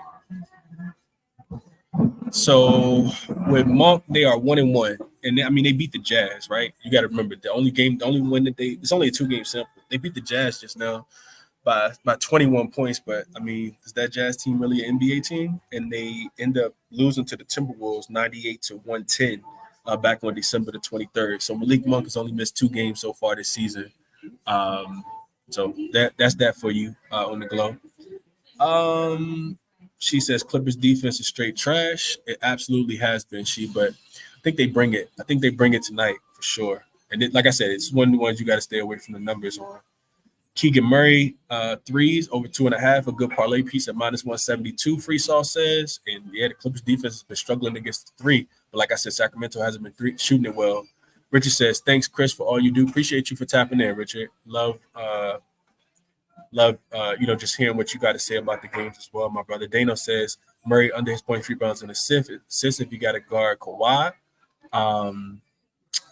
Spending a lot of energy on both ends. I would agree there, but I think Keegan Murray gonna have to play well on offense, and he's done well. Like he's shaped himself into being a two-way player. Because last year against Golden State Warriors in the playoffs, he couldn't hit a shot, and he really couldn't stop anybody either. So shout out to Keegan Murray, man. I love Keegan Murray. I think he's gonna be a solid player in the NBA for sure. I like players that play both ends of the floor as well. Justin says, stepped on the Clippers when I got notified. Needed a push. Let's cash it, Justin. Let's cash it, my man. On the glow says FanDuel is coming to DC, so no more game bet. And Vu says Kings and Dallas is the money games tonight. Let's get over to that last game then real quick. That was the last comment. We got the Dallas Mavericks and the Golden State Warriors. We got the Warriors actually laying a point. I didn't think that this line was going to open at 1. And real quick, let me just double check it real quick to make sure it's still at 1.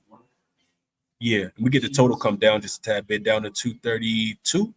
Opened at 233, which this game to me has a playoff style feel. Now, granted, we got two really good offenses, which I haven't been cashing on totals as much as I used to. And believe it or not, this total was actually at 235. I got it written in my notes as 235 yesterday when I was looking into the game. Now, on Dallas side, you do get Derek Lively listed as questionable. He got injured in that game against Houston the other day and never returned. You also get the Dallas team 1 day of rest, and it's the last game of a 5-game road trip. Now, remember, I said this on Sunday. I said the reason why I didn't want to press confirm on Dallas against Houston was because I thought that Dallas was going to run out of gas eventually. Typically, teams run out of gas on the last game of a road trip. You get a super motivated spot for the Golden State Warriors, who only have Kuminga listed as questionable. Clay played in that last game, and he's listed as probable against the San Antonio Spurs. Golden State also one day's rest. And it's the first game back home after a 5-game road trip. Teams typically play flat in both of these spots. The last of a 5-game road trip and the first game back home off a 5-game road trip. So real quick, I know the Warriors have had – I didn't get a chance to look into this. The Warriors have had a couple of these really long road trips. I want to see how they play coming back home off a road trip of 4 games or more.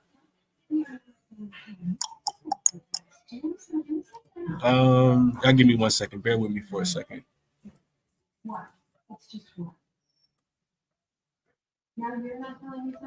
All right, so the Warriors are 3 4 home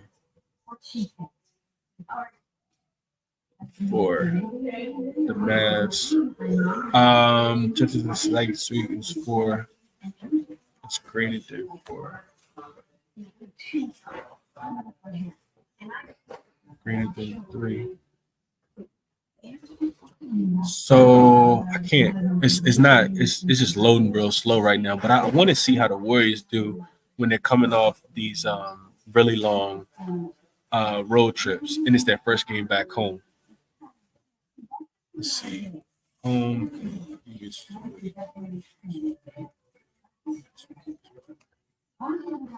Warriors are 5-2 straight up, 4-3 against the spread when they're coming back home off at least a 3-game road trip. So they have played well. They beat the Kings, didn't cover the spread. They lost to the Cavaliers, but beat the Nets, beat the Hawks, beat the Suns, beat the Bucks, beat the Knicks. No, lost to the Knicks. I'm sorry, lost to the Knicks in this spot. So losses to the Knicks and losses to the Cavs, but they've beaten all their Western Conference opponents, and they were laying points in every spot as well, except the Suns game, and they smashed the Suns in that spot. I tell you, if you guys been watching the show for at least a week, y'all know the thing I've been saying is I'm not betting against the Warriors, and the other thing I've been saying is I'm not betting against Dallas. It's too difficult. Two difficult teams to fade, man, which is why you see a 1-point spread. I did think that Dallas was going to open as a favorite, though. I'll be honest with you guys. I did think they were going to open as a favorite.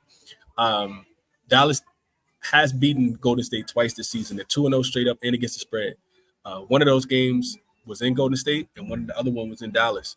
And I know Dallas has been red hot. Kyrie, Luka, they shooting the three well. They defending the three well. Luka has been really, really difficult to guard. Nobody can really stay in front of him. He's coming off a 47-point game against the Houston Rockets.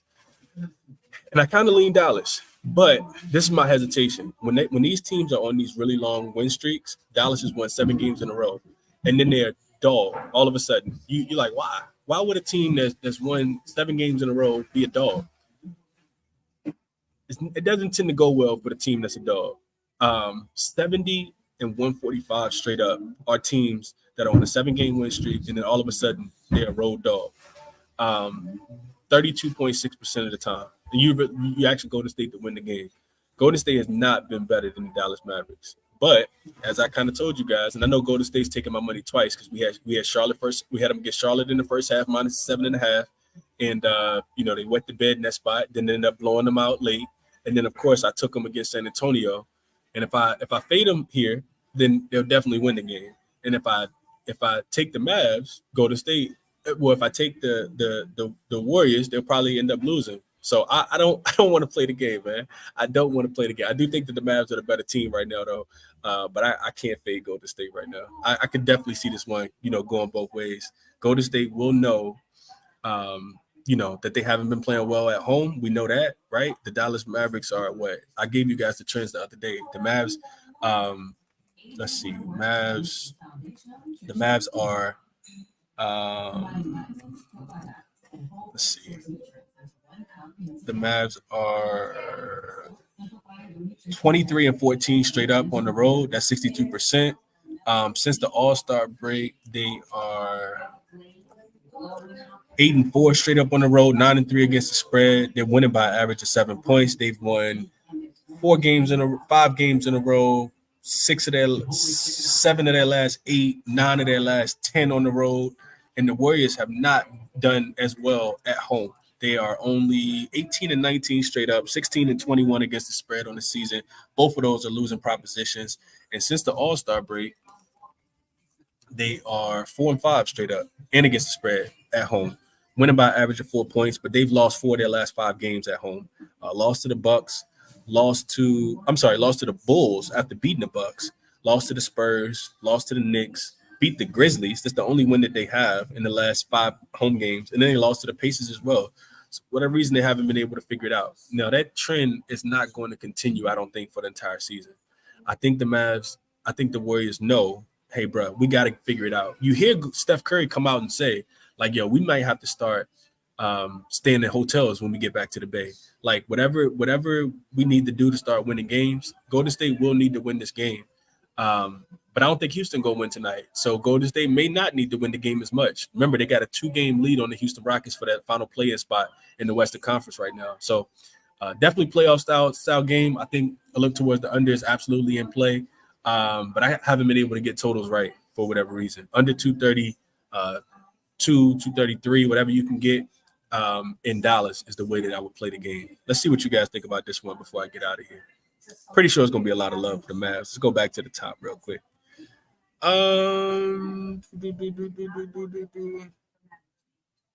So let's start with Damian. He says, Steph and Kyrie, get your popcorn ready. Taking both players to score 25 at plus 165. Maybe you just play the props tonight, Damian. I couldn't talk you off. Steph definitely going to need 25. And Kyrie has been cooking. No way I could talk you off. LJ says Dallas is 9 and 2 ATS in their last 11 on the road, 13 and 1 straight up. When Gafford starts, yeah, it's difficult to fade Dallas, man. Frankie says, I hate that. I hate that it's at 1, honestly, because I don't think the Mavs should be listed at 1. I think the Mavs should handle the Golden State Warriors. Nando says on Green, Draymond Green, points and rebounds over, I think, here. Jose says, tough one. I would say Dallas, but this is a spot for Golden State to win. I mean, it's a statement game for the Warriors for sure. Dano says, yeah, Dallas, my twin Dow's my twin from Iowa. Maybe the under, Jose says. I like the under as well. Richard says Golden State, Steph Curry, 6 threes tonight. Dallas has done well defending the three-point line as of late. I know it's the greatest shooters ever, hands down. We can't even argue it.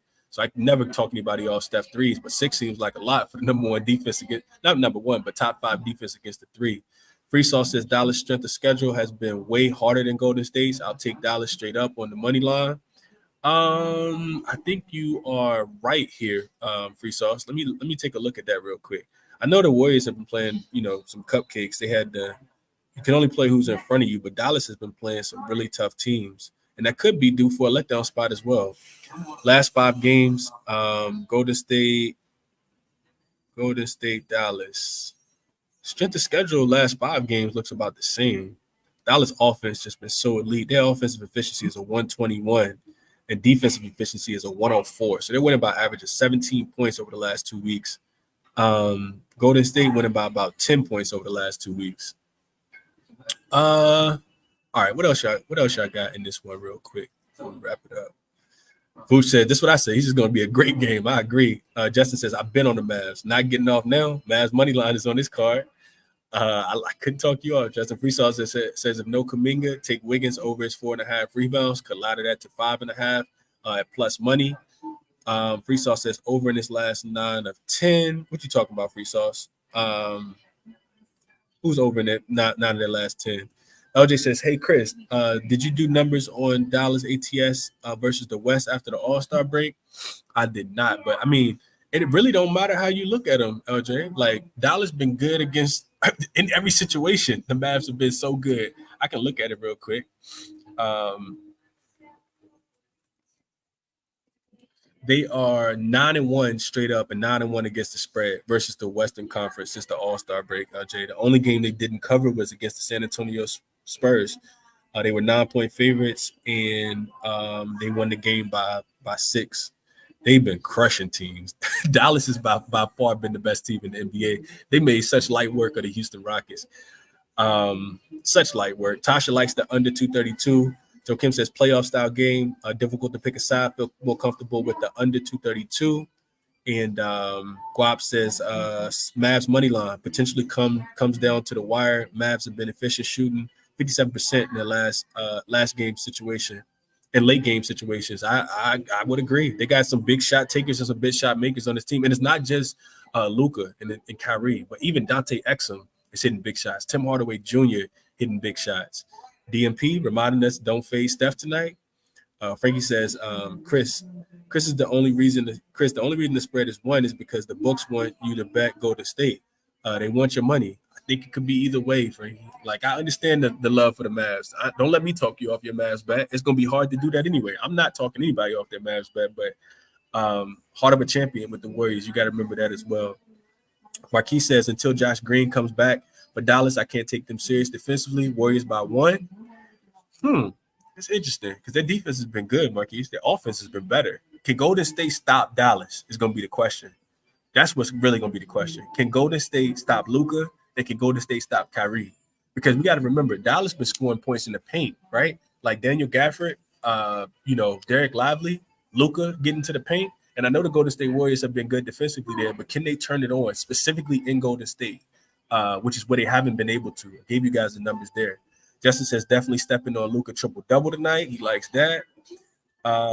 Joe Kim says the opposite. The book's begging you to take the Mavs with this line, and I would agree. I do think Dallas is the better team. I want to make sure I keep mentioning that, but I haven't played the game. Mr. Cashout says Dallas, I believe, is a top 5 defense since the All-Star break. I think that they are. Do I got that pulled up? Let me check it real quick. Looking at these two teams real quick. Dallas I'll look at the last 2 weeks real quick for Dallas versus Golden State. Dallas offense is number 9 offensively, second in effective field goal percentage. They're not turning the ball over. They're second in that department. They're not getting a ton of offensive rebounds. They're the worst offensive rebounding team in the NBA. But outside of that, they are number 1 in net rating, plus 14.2. This is Dallas. Golden State's defense, number 6 in points scored, points allowed. So the defense has been good. Effective field goal percentage is 7. They're fifth in allowing free throws, so not fouling a lot, and ninth in net rating at a plus 8.1. Now you flip it, Golden State's offense is 10th, eighth in effective field goal percentage. They're fourth in offensive rebounds, so they're doing a really good job of getting offensive rebounds. But Dallas defense is actually seventh in opponent offensive rebound rate. So they're not giving up a ton of offensive rebounds, and Dallas is the third best defense, only allowing 105.2 points per 100 possessions. They're second in opponent effective field goal percentage, forcing turnovers. They're ninth in forcing turnovers since the All-Star break. It's going to be a really difficult game, man. Really, really difficult game. It looks like, from what I'm seeing right now, it looks like Golden State's going to have their hands full. They do a really good job at rim defense. I'm not sure because they're the shortest team in the NBA, but they don't let you score against them in the paint. Their three-point defense can be a little volatile at times, though. They are 17th in opponent three-point accuracy, and Dallas is the best team in the NBA at the above the break three right now, doing what Golden State likes to do. Dallas is shooting the 10th most above the break threes, making the most. I'm sorry, not making the most, but shooting at the best percentage, shooting 45% from the above the break three, which is crazy. And they're also 12th in overall three frequency and third in overall three accuracy, shooting 42% from three. Golden State 18th and 17th in opponent three-point accuracy in the above the break in all corner threes. So that's the major matchup advantage that Dallas has. Is are they going to be able to continue to knock down those shots? Now, if we flip it and we look at Golden State versus Dallas, then we find, let's see what Golden State has been doing well. Golden State has been shooting a lot of long mid-range shots. They're fifth in frequency, ninth in accuracy, and Dallas is 13th in both frequency and opponent rim accuracy, long mid-range accuracy. Golden State also still shooting a ton above the break threes, fourth in frequency, 19th in accuracy. Dallas giving up the shot at 20th in frequency, so allowing the 10th most, but they are fourth in above the break three, opponent above the break three accuracy, allowing teams to shoot just 33% from the three, and then ninth in overall three-point frequency and accuracy on the defensive end are the Dallas Mavericks. So they're top 10 at defending the three. Dallas defense has been good everywhere. We know Golden State doesn't run. They're 14th in frequency, 26th in points scored via transition. And Dallas has been solid. They're top 10 in both of those as well. Both of those departments. So it's a difficult game, man. But I think Dallas is the spot for sure. Nando says Dallas been hot for a while, thinking the Warriors cool them off tonight. Dallas beat Jazz 2 times in a row and the Kings 2 times in a row. The Rockets with Sengun under his points last 5 games. She says this is an easy over. So not agreeing with the money coming in on the under. Free Sauce says Wiggins rebounds over 4.5 last 9 of his last 10. Kevin Durant fan says I'm taking Steph rebounds. DMP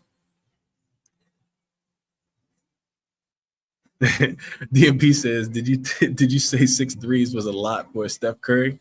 Wow, Chris, take it back. So what I'm saying is Dallas defense has been good against the three, and we, for whatever reason, Steph shoots the ball better. Shoots the ball better on the road. So yeah, Mr. Cash Out says, not to mention Dallas is a big team compared to this small Golden State team. Rashina coming in saying the Heat are undefeated on Tuesdays. So I know she liked the Heat tonight. Good question. That's why I'm on Josh Green props tonight. Draymond Green props tonight. Booth says he's taking the points at halftime live. Whoever losing, maybe they just come back. Whoever the other team comes back, I could definitely see this. Well, Dallas have been getting off to pretty good starts. Golden State's been more of a third quarter Golden State team that we've seen in the past years. Young OG says this is a Warrior game, but Luka really lock in on these TV games. Justin says, my opinion, line begging for Warriors money. Public going to see Dubs at home, -1, and going to run to the window. Just my opinion, though. I'm on the Mavs regardless. And I think so. I think so as well. Razor, what up, Razor? He says, shout out to everyone. What up, Chris, in the chat? Razor, what do you think about this Golden State and Dallas game? I'm interested in your thoughts here. Marquis says, also, Warriors coming off road trip. Yeah, it may be Dallas. Remember, I gave you guys the numbers, though. Golden State off the road trip, they are, what did I say their number was? 5-2 straight up, 4-3 against the spread. They got wins against the Kings, the Nets, the Hawks, the Suns, the Bucks. They lost to the Knicks and they lost to the Cavs. So Golden State hasn't necessarily been that bad coming off the road trip.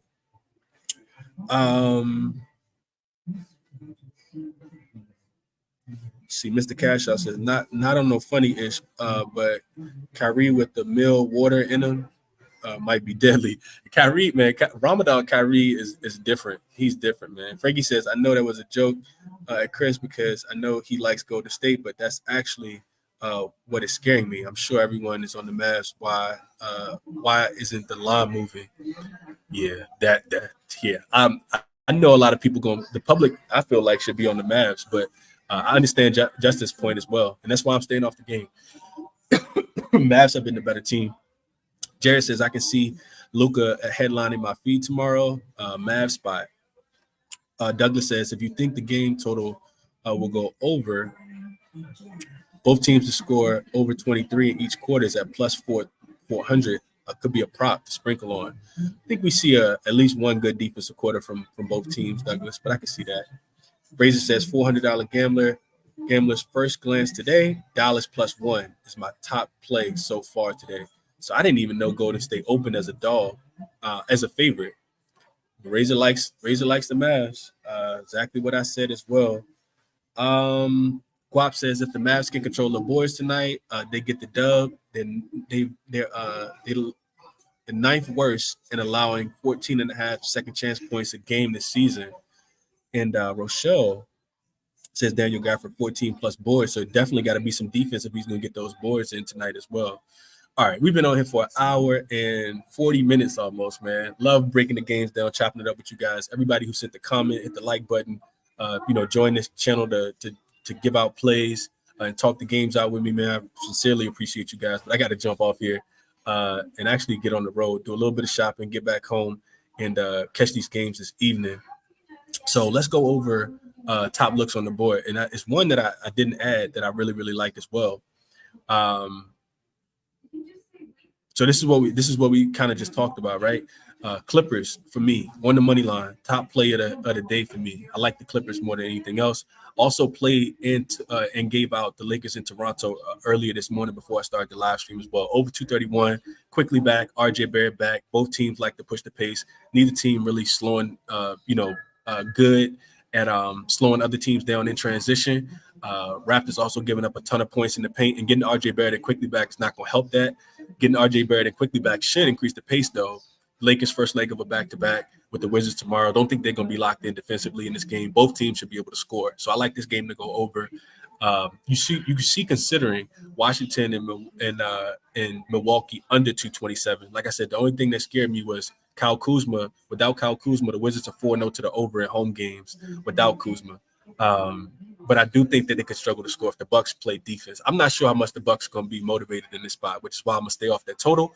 But the total that I'm probably going to add, and we kind of talked this one out on the show, is that Denver and San Antonio go over that 222. Remember, Denver is 4-0 to the over when they're a 10-point, when they're double-digit home favorites since the All-Star break. They just don't care as much about playing defense in those games. So I know San Antonio has a bunch of guys out, but they went over their team total against the Golden State Warriors as well. So I do think this is a game that'll go over. So that's my top look of the day. Those two looks that you guys see didn't play Milwaukee and Washington to go under, but I'm probably going to add at least a small play on San Antonio and Denver to go over. I'll take a little bit deeper dive. I'll be home way before tip off, and we'll get injury news throughout the day as well. And I'll take a little bit deeper dive into some of these games and kind of monitor the injury report, and probably be live again at 5 p.m. Back at the crib, hopefully. And I'll catch you guys then, man. I appreciate everybody for tuning in as always. Y'all hit the like button for me one time. For the one time, as my guy Jay Money would say, here's some resources that I use to handicap the game because I know people were asking about those. If you got questions about these specifically, just shoot me a DM on Twitter at ChrisBeCappinn, 2 P's and 2 N's. And the like button for me. Subscribe to the show if you guys haven't. Link to all my plays will be in the description as well. As always, bet responsibly. Enjoy the games. Really, really close to the playoffs, man, where hopefully we can run it up and get back on to our winning ways. We're up 37, a little bit over 37 units on the season. But coming off a couple rough days where we were up 42 units and then we're down 5. So we got to get all that back, but always transparent, honest with you guys. Best of luck on all your action for today, man. I'll catch you guys maybe at 5 p.m. We'll see. Just look out. Make sure you got the notifications turned on. I'll catch you guys later, man. I'm out. Enjoy the day.